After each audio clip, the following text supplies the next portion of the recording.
Olá, bom dia, turma. Tudo bem com vocês? Hoje a nossa aula vai ser de geografia e de história, tá?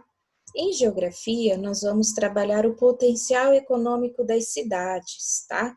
Uma grande potência é o estado que, pela sua grande força econômica, política e militar, é capaz de exercer o poder. As suas opiniões são fortemente consideradas por outras nações antes de empreender uma ação diplomática ou militar. Então, uma cidade, quando ela se torna um grande potencial econômico, ela serve até de exemplo, né, para outras cidades se fortalecerem e crescerem como essa grande cidade de potência econômica que existe. As principais potências econômicas mundiais são mundial, tá? É os Estados Unidos, com 1/4% da riqueza mundial. A China é a nação das invenções. O Japão, com 4, é a melhor economia do mundo. Aqui eu coloquei só os 3 principais, tá? Do mundo. Para uma empresa, para uma cidade crescer e se tornar uma grande potência econômica, ela precisa de ter um ambiente regulatório, infraestrutura, mercado, acesso a capital, inovação, capital humano, cultura empreendedora. Depois vocês vão poder ler esse quadrinho que a Pro colocou aqui, que são modelos que cidades precisam observar para poder se tornar uma potência. A cidade mais rica do Brasil é São Paulo, seguida do Rio de Janeiro e de Brasília, todas com PIB superior a 100 bilhões cada. PIB é Produto Interno Bruto. E então, quais são as cidades mais empreendedoras aqui do Brasil? São Paulo, Florianópolis, Curitiba, Joinville, Rio de Janeiro, Campinas, Maringá, Belo Horizonte e São José dos Campos. Cidades empreendedoras, eu quero abrir um negócio, eu quero crescer, eu vou procurar uma boa cidade para eu abrir minha loja, não é? Cidades que estão crescendo, cidades que estão com a sua potência econômica boa para eu poder me estabelecer, para eu poder estabelecer minha empresa lá. E com isso tudo vai crescendo na empresa. A cidade precisa de ter o quê? Uma boa infraestrutura, igual está falando aqui. Preciso de ter, eu preciso eu tendo uma boa empresa, eu vou precisar de mão de obra qualificada, não vou? Vou precisar de pessoas que saibam trabalhar para poder trabalhar na minha empresa. Aí o assunto de hoje de geografia é curtinho. Vocês vão fazer a página 13 e a página 14, tá? E copiar a página 15 no caderno, fazer com bastante atenção, com letra bonita, colocar cabeçalho, tá bom? Agora, história. História, nós vamos estudar as linguagens da história. Há várias teorias que procuram explicar a origem e a história da linguagem humana. Não é fácil, porém, determinar com certeza a origem da linguagem. Para alguns pensadores, o gestual é anterior à linguagem falada. Então, para alguns estudiosos, primeiro vieram os gestos para depois virem a existir a linguagem falada. E não é fácil contar, né, com tanta precisão, a história da linguagem, tá bom? Formas de expressões: linguagem oral, escrita. As formas de expressões são maneiras das quais o ser humano se utiliza para transmitir algum tipo de informação. A fala, a escrita e até mesmo a arte são alguns tipos bastante conhecidos. Há também a música e os filmes. Aqui eu coloquei uma imagem que, olha só, o corpo fala através de gestos, né? Até o nosso rosto, às vezes uma pessoa está triste, a gente consegue descobrir pela face, né? Por como está o rosto dela. Se ela está feliz, ela nem precisa às vezes falar. Dependendo do gesto que ela fizer, com o rosto a gente já vai perceber. Às vezes quando a pessoa está brava, a posição com que ela para, com o corpo, a gente já vai descobrir.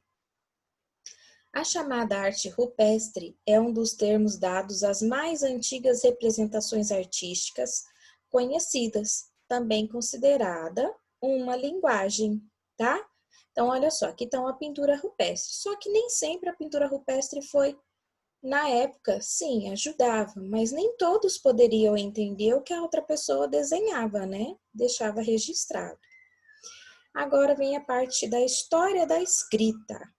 O marco divisório entre a pré-história e a história é justamente o surgimento da escrita, tá? Então, foi aí que teve a divisão da época da pré-história e a história que é hoje que nós vivemos.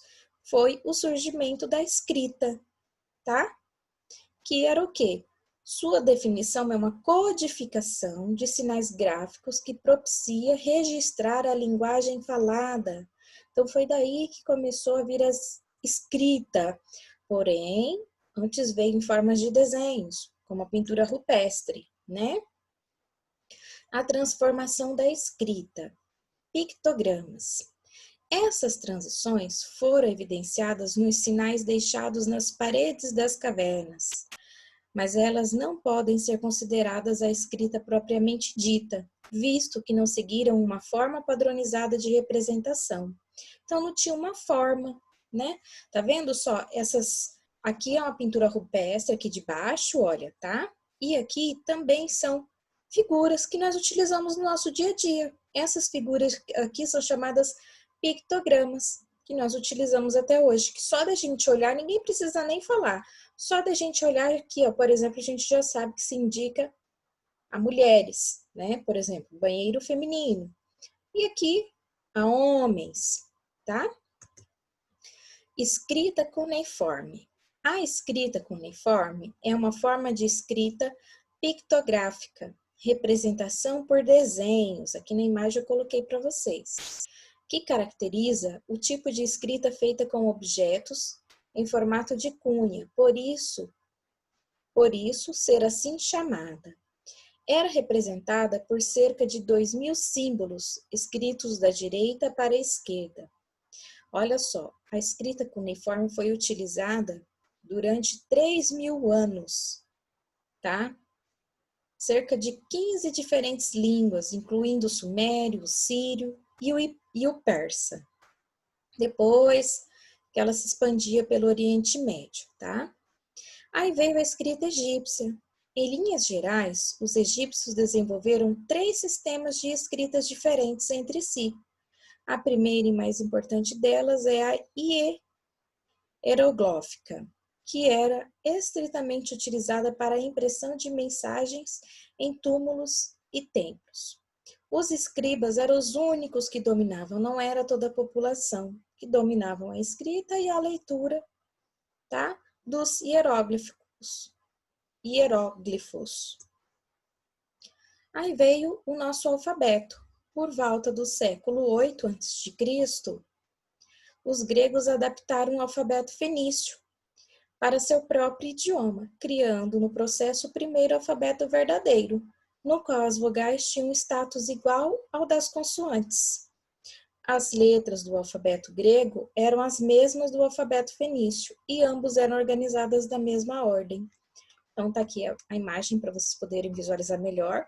O alfabeto fenício, o grego clássico, o grego atual que é até hoje, né, gente? E latino, que é o nosso alfabeto. Então, vocês viram só as adaptações, como foi modificado ao pouco, para chegar até hoje a nossa escrita.